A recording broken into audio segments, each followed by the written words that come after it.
नमस्कार साथियों, मनहार के इस अंक में आपका स्वागत है। जैसा मैंने पहले भी बताया कि मनहार यानी मन का वो हार जिसमें बहुत सारी जिज्ञासाएं हैं, उत्सुकताएं हैं, जानकारियां हैं और तरह तरह के वो फूल हैं, वो सुगंधित फूल हैं, वो मोती हैं जो हमारे विचारों को एकत्र करते हैं, उनकी माला हम धारण करते हैं। आज ये विशेषांक लीक से हटकर है क्योंकि आज मैं एक ऐसे विषय को लेकर आया हूँ जिसकी शायद आप कल्पना मनहार में नहीं कर सकते।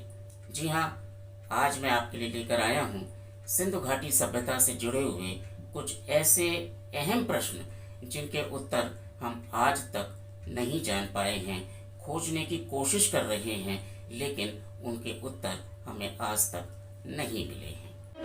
साथ ही जीना साथ ही मरना उल्फत की है रीत। कनिंघम ने 1856 में सिंधु घाटी सभ्यता के बारे में सर्वेक्षण किया। 1856 में कराची से लाहौर के मध्य रेलवे लाइन के निर्माण के दौरान बर्टन बंधुओं द्वारा हड़प्पा स्थल की सूचना सरकार को दी गई। इसी क्रम में 1861 में अलेक्जेंडर कनिंघम के निर्देशन में भारतीय पुरातत्व विभाग की स्थापना हुई और इस सभ्यता का नाम प्रारंभिक तौर पर हड़प्पा सभ्यता रखा गया। आप सभी जानते हैं कि भारतीय इतिहास को और भारतीय सभ्यता संस्कृति को पाश्चात्य देशों के इतिहासकारों ने किस तरह से पेश किया है। हम गरड़िए थे उनके लिए, हम चरवाहे थे उनके लिए, हम तो धार्मिक भक्ति में इतने लीन थे कि हमें ना तो विज्ञान मालूम था, न प्रकृति मालूम थी, न कुदरत के कारनामे मालूम थे, न इंसानियत मालूम थी और न सारी दुनिया के बारे में हम जानते थे। लेकिन एक ऐसा वक्त आया जब सारी की सारी वो अवधारणाएं पानी में बह गईं। ऐसा समझिए जैसे बाढ़ में पूरा का पूरा एक गांव बह गया हो, उस विचारधारा का जो भारतीय सभ्यता और संस्कृति का मजाक उड़ाया करते थे। कौन आया किसी को क्या ये खबर, पूछो तो यही है उसका पता, हो पूछो तो यही है उसका पता, चंचल नैना और शौक अदा। सिंधु घाटी सभ्यता बहुत प्राचीन है। हालांकि अभी तक पाश्चात्य इतिहासकारों के मतों पर ही हम चलते हैं और केवल उसको 5-5.5 हजार साल पुराना मानते हैं। वैज्ञानिक पत्रिका नेचर ने अपने शोध के माध्यम से यह सिद्ध करने की कोशिश की कि भारत की सिंधु घाटी सभ्यता लगभग 8000 वर्ष पुरानी है, जो विश्व की दो बड़ी मिस्र और मेसोपोटामिया की सभ्यता से भी प्राचीन है। लेकिन जो साक्ष्य हैं, ग्रंथीय साक्ष्य हैं, लेकिन जो पुरातात्विक साक्ष्य हैं वो कुछ और भी बयां करते हैं। एक सबसे महत्वपूर्ण साक्ष्य जो अभी हाल में आया, जिसमें ये कहा गया कि थार का रेगिस्तान तो 5000 साल पुराना है। यानी थार का रेगिस्तान 5000 साल पहले बना। उससे पहले यहाँ क्या था ये आप सब जान गए होंगे, यहाँ पर सिंधु घाटी सभ्यता थी। तो हमारी सिंधु घाटी सभ्यता 5000 साल पुरानी कैसे हो सकती है। भूवैज्ञानिक जो तथ्य रखते हैं कि रेगिस्तान बनने के, वह भी एक लंबी प्रक्रिया है। रेगिस्तान रातों रात नहीं बनता। एक स्थान को कुदरत किस तरह से रेगिस्तान में बदलती है वो एक लंबी प्रक्रिया है और उसमें भी कई हजार साल का समय लगता है। सपनों की रिमझिम में नाचूं था मन, मेरा नाचूं था मन, आज मैं तुम्हारी हुई तुम मेरे सनम। तो रामायण काल यानी त्रेता युग, त्रेता युग के बाद एक बहुत बड़ा ही ब्लैक पीरियड हमें मिलता है। इतिहास में हम लोग उसे ब्लैक पीरियड बोलते हैं।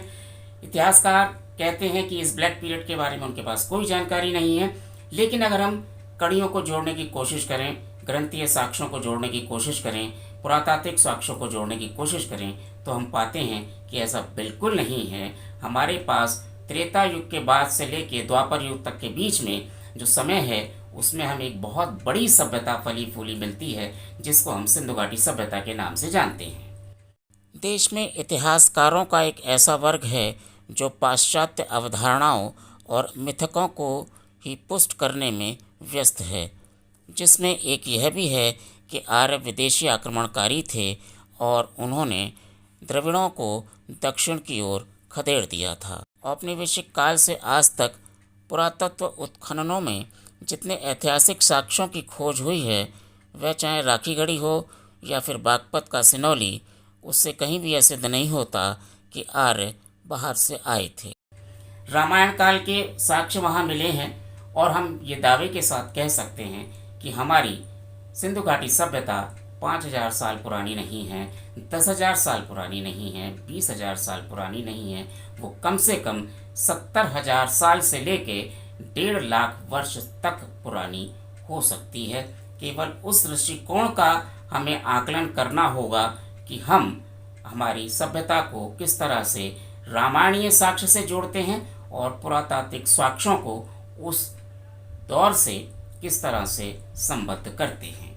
हम आज कहीं दिल खो बैठे, हम आज कहीं समझो किसी के हो बैठे। चलिए, ये तो बात थी सिंधु घाटी सभ्यता के पीरियड की, उस पर मैं अभी कोई विस्तार से बातचीत नहीं करूंगा। आज जो मैंने विषय रखा है वो रखा है पतन। क्यों हुआ सिंधु घाटी सभ्यता का पतन? इस विषय में बहुत सारे मत हैं, बहुत सारे वैज्ञानिकों के मत हैं, बहुत इतिहासकारों के मत हैं, लेकिन कोई भी मत अपनी पूर्णता पर नहीं खरा उतरता। सरस्वती नदी कल्पना न होकर एक वास्तविक नदी है जिसके किनारे हजारों वर्ष पूर्व एक महान वैदिक सभ्यता का विकास हुआ। एक सभ्यता जो इतनी विकसित सभ्यता थी, जो नगरीय सभ्यता थी। शब्द पर ध्यान दीजिए, मैं कह रहा हूँ कि वह नगरीय सभ्यता थी, ग्रामीण सभ्यता नहीं थी, गांव की सभ्यता नहीं थी। विकसित शहरों के रूप में उस सभ्यता के अवशेष हमें मिलते हैं और शहर भी रातों रात नहीं बसा करते, गांव भी रातों रात नहीं बसा करते। निश्चित रूप से पहले गांव रहे होंगे और उसके बाद फिर बसी होगी सिंधु घाटी नगरीय सभ्यता। जब हजारों साल पहले विश्व के अधिकांश भागों में मानव पाषाण युग में जीवन यापन कर रहे थे, तब हमारे पूर्वज एक उन्नत और विकसित समाज का निर्माण कर चुके थे। तो पतन क्यों हुआ एक विकसित सभ्यता का? एक मत है कि सूखा पड़ा और इतना भयंकर सूखा पड़ा कि लोग वहाँ से चले गए, लेकिन वो भी अपने आप में साक्ष्य नहीं है, क्योंकि सूखा 1 साल, 2 साल, 3 साल, लगातार 10 साल भी पड़ सकता है, लेकिन उसका उतना प्रभाव नहीं होता कि एक सभ्यता पूरी नष्ट हो जाए। अफसाना लिख रही हूँ दिल बेकरार का, आंखों में रंगों भर के तेरे इंतजार का। दूसरा विचार आया कि बाढ़ में बह गई ये सभ्यता, लेकिन उसके भी साक्ष्य हमें नहीं मिलते। आखिर बाढ़ में इतनी बड़ी सभ्यता कैसे बह सकती है? केवल हड़प्पा और मोहनजोदड़ो बह गए हों ये तो माना जा सकता है, लेकिन धौलावीरा है, कालीबंगा है और तमाम शहर हैं, अफ़गानिस्तान में शहर हैं, पाकिस्तान के शहर हैं, गुजरात के शहर हैं, महाराष्ट्र के शहर हैं, राजस्थान के शहर हैं।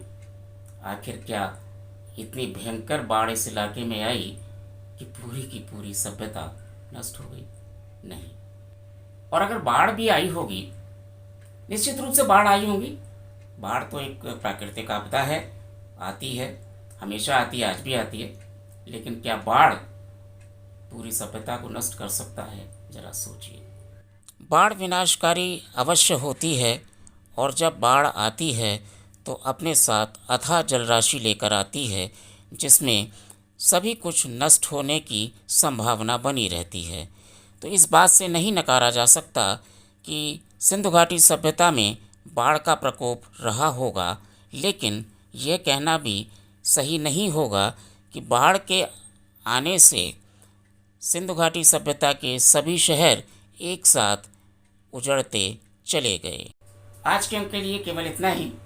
अगले अंक में मैं सिंधु घाटी सभ्यता के पतन के वो कारण लेकर आऊँगा जिनके विषय में आज तक और अभी तक न सोचा गया, न लिखा गया, न किसी का ध्यान गया। तो आप रहिए मस्त व्यस्त और स्वस्थ। मुझे दीजिए इजाज़त, फिर मिलते हैं अगले अंक में। तब तक के लिए मुझे दीजिए इजाज़त। नमस्कार।